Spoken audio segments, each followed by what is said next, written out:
तो दोस्तों, आज हम पढ़ने वाले हैं प्रकाश का परावर्तन।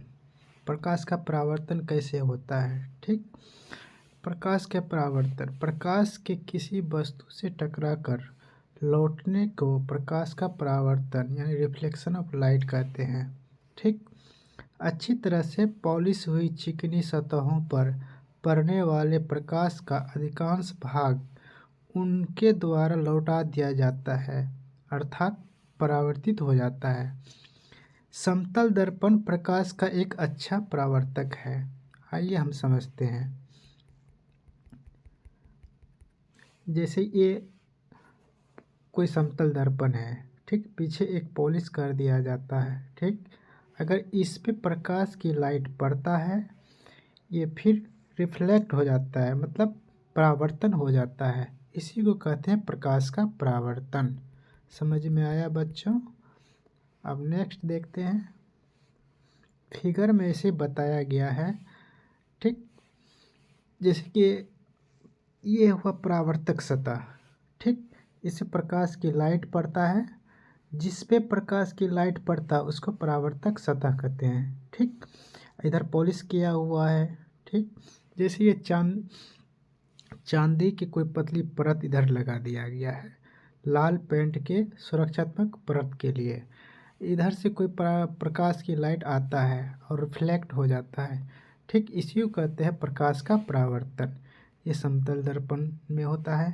ठीक, चलिए आगे समझते हैं।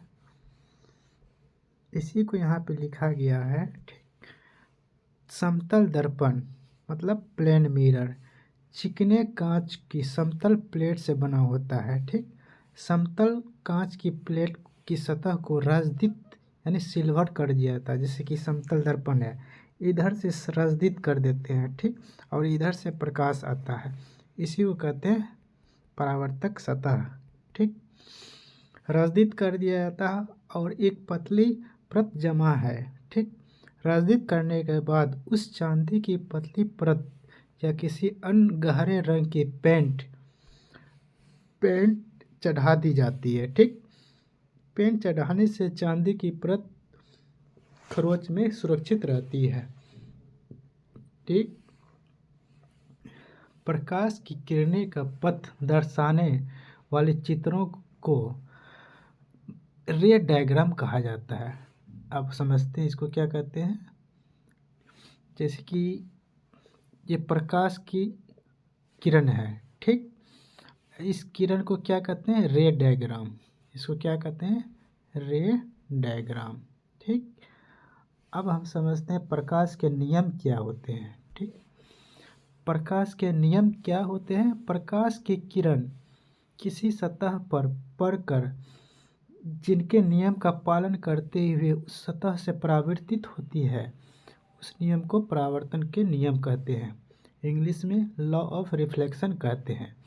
जैसे ये कोई वस्तु है, ठीक, इसके प्रकाश गया, परावर्तन हो गया, इस नियम को क्या कहते हैं? परावर्तन के नियम कहते हैं। ठीक, चलिए, इस नियम को समझने के लिए कुछ पद मतलब टर्म की आवश्यक होना जरूरी है। परावर्तन के नियम को समझने के लिए कुछ पद होते हैं, ठीक ना, उसको समझने के लिए आपको ज़रूरी है। ठीक, आइए जानते हैं नियम क्या क्या है।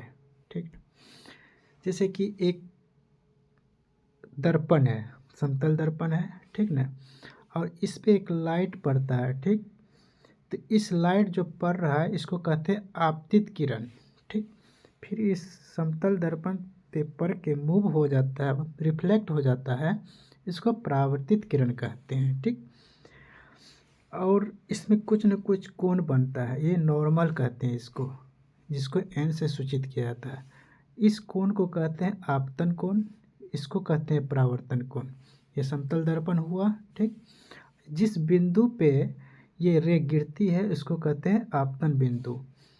ठीक, अब इसको सूचित कर दिए जाते हैं कोई चीज़ से, जैसे इसको एक किरण है, ठीक, और इसको यहाँ ओ मान लेते हैं और इसको यहाँ बी मान लेते हैं। ये नॉर्मल एन है, इसी को समझाया गया है यहाँ पे।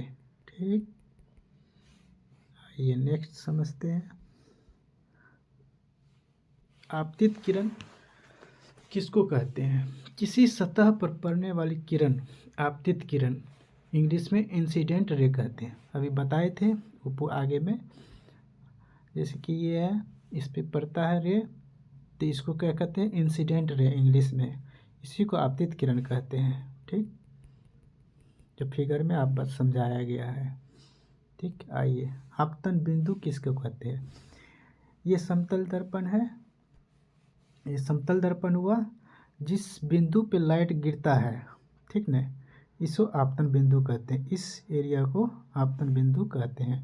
ठीक, जिस बिंदु पर आपतित किरण सतह टकराती है उस आपतन बिंदु को पॉइंट ऑफ इंसिडेंस इंग्लिश में पॉइंट ऑफ इंसिडेंस कहते हैं। चित्र 1.3 में आप वो आपतन बिंदु है। ठीक, आइए परावर्तित किरण समझते हैं। परावर्तित किरण क्या कहते हैं? जिस माध्यम, मतलब जैसे हवा हुआ, पानी हुआ, ये सब माध्यम हुआ, जिस माध्यम में आपतित किरण सतह पर आती है उसी माध्यम में लौटने की किरण को परावर्तित किरण कहते हैं। रिफ्लेक्टेड रे कहते हैं। चित्र में ओ भी परावर्तित किरण है, जो कि चित्र में दिया हुआ था। ठीक, जो कि हम समझाए हैं आपको। अब समझते हैं अभिलंब किसको कहते हैं। जैसे कि अभिलंब, जैसे ये समतल दर्पण हुआ, ये कोई प्रकाश की किरण गया, फिर रिफ्लेक्ट हो गया। इस बिंदु पे जो एक नॉर्मल डालते हैं, ठीक, एक पॉइंट डालते हैं, इससे जो रेखा डालते हैं, इसी को अभिलंब कहते हैं। समझ में आया बच्चों? किसी समतल सतह के किसी बिंदु पर हुए लंब को उस बिंदु पर अभिलंब नॉर्मल कहते हैं। ठीक,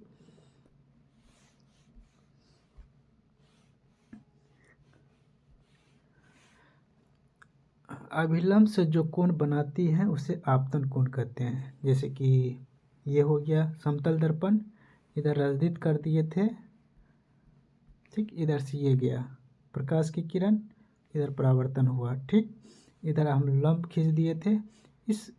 इस कोण को क्या कहते हैं? आपतन कोण कहते हैं। और इस कोण को क्या कहते हैं? परावर्तन कोण कहते हैं। ठीक, उसी को यहाँ बताया गया। ठीक, इंसिडेंस कोण NOA बराबर आपतन कोण। ठीक, परावर्तन कोण समझते हैं। परावर्तन कोण परावर्तित किरण आपतन बिंदु पर खींचे गए लंब से जो कोण बनाती है उसे परावर्तन कोण कहते हैं, एंगल ऑफ रिफ्लेक्शन कहते हैं। जैसे फिर से समझते हैं अच्छा से। ठीक, जैसे ये समतल दर्पण हुआ, ठीक, ये प्रकाश की किरण हुआ, ठीक, ये रिफ्लेक्ट हो गया, परावर्तक सतह से रिफ्लेक्टन हो गया, और ये नॉर्मल डालें, ये हो गया आपतन कोण, ये हो गया परावर्तन कोण। ठीक, ये हो गया नॉर्मल। इसी को ना हम किए थे AOBN, तो वही यहाँ सब कुछ लिखा हुआ है। ठीक, उसी को लाइन बाय लाइन हम पढ़ते जा रहे हैं, आप लोग समझिए। प्रकाश के परावर्तन के निम्नलिखित दो नियम है। प्रकाश को परावर्तन के लिए दो नियम है। एक नियम ये है, आपतन किरण, परावर्तित किरण तथा आपतन बिंदु पर खींचा गया अभिलंब तीनों एक ही समतल में होते हैं। ठीक, दूसरा है आपतन कोण परावर्तन कोण बराबर होता है।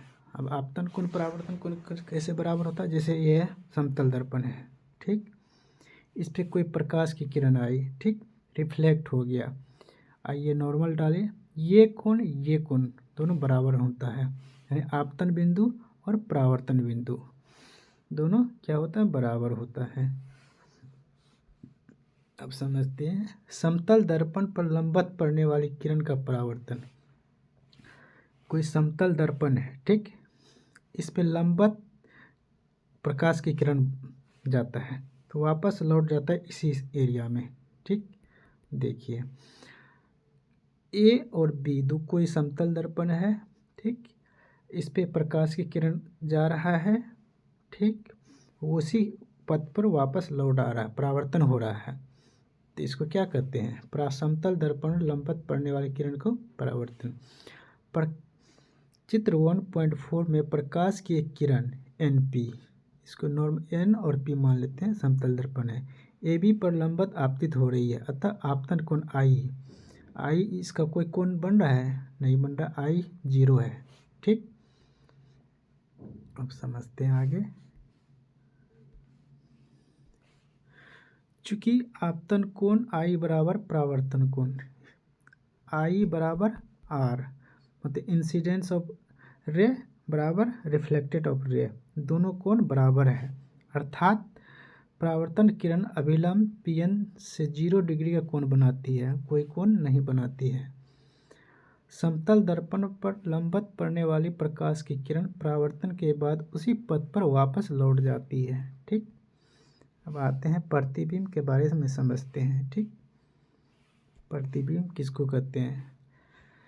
किसी दर्पण के सामने कोई वस्तु रखी हुई है, ठीक, तब उसका इमेज दिखाई पड़ता है। वस्तु को विभिन्न बिंदुओं पर रखने पर किरणों के दर्पण पर पड़ती है और परावर्तन के बाद रिफ्लेक्ट हो जाती है। आगे देखते हैं।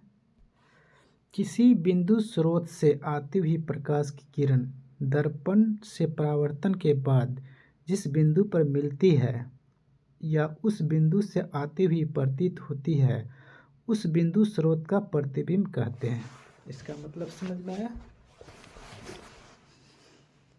जैसे ये समतल दर्पण है, ठीक, कहीं से प्रकाश आ रहा है, ठीक, अब फिर रिफ्लेक्ट होके दूसरे जगह जा रहा है और कहीं इमेज बना रहा है।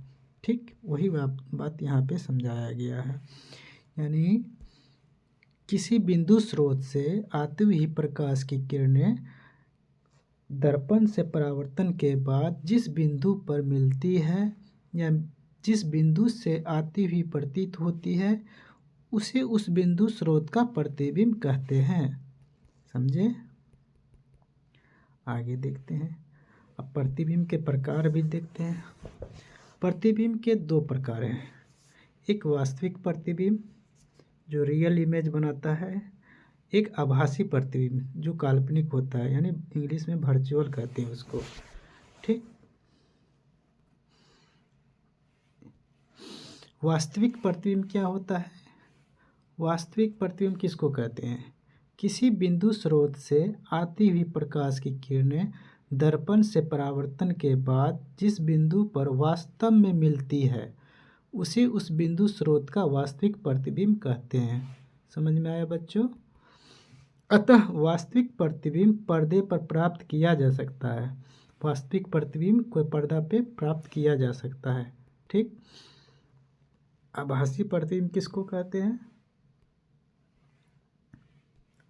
आभासी प्रतिबिंब किसी बिंदु स्रोत से, कोई बिंदु स्रोत से प्रकाश आ रहा है, ठीक, ऐसे करके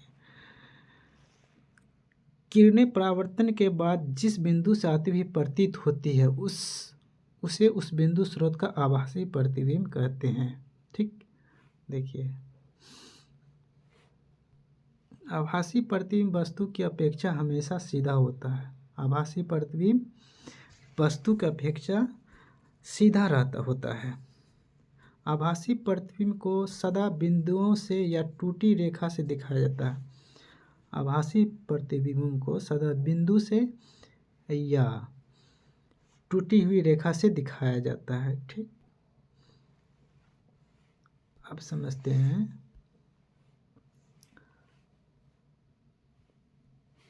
समतल दर्पण द्वारा प्रतिबिंब का बनना, कैसे प्रतिबिंब बनता है उसके बारे में समझते हैं। ठीक, चित्र 1.5 में 0 एक बिंदु स्रोत है, ठीक, जिसे एक समतल दर्पण M के सामने रखा गया है। वैसे तो 0 से प्रकाश की किरणें सभी दिशाओं में निकलती है, परंतु चित्र में केवल 2 किरणों का पथ दर्शाया गया है। इनमें एक OM दर्पण अभिलंब से आपतित हो रही है और अतः वह उसी पथ MO पे वापस लौट जाती है। ठीक, चित्र में देखते हैं कैसे कैसे दिखाया गया है।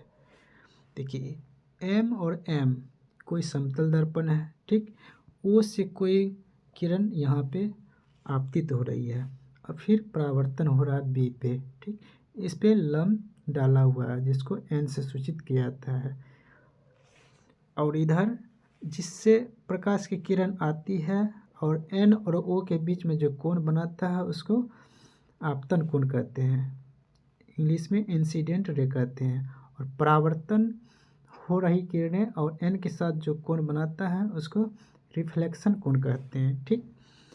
और जैसे ये किरण रिफ्लेक्ट होती है, इससे आती हुई कोई किरण प्रतीत होती है, आवाज़ देखो आ रहा है इधर से, और इधर से कोई वस्तु यहाँ रखते हैं, वो आ रहे हैं तो यहाँ इमेज बनता है, ठीक।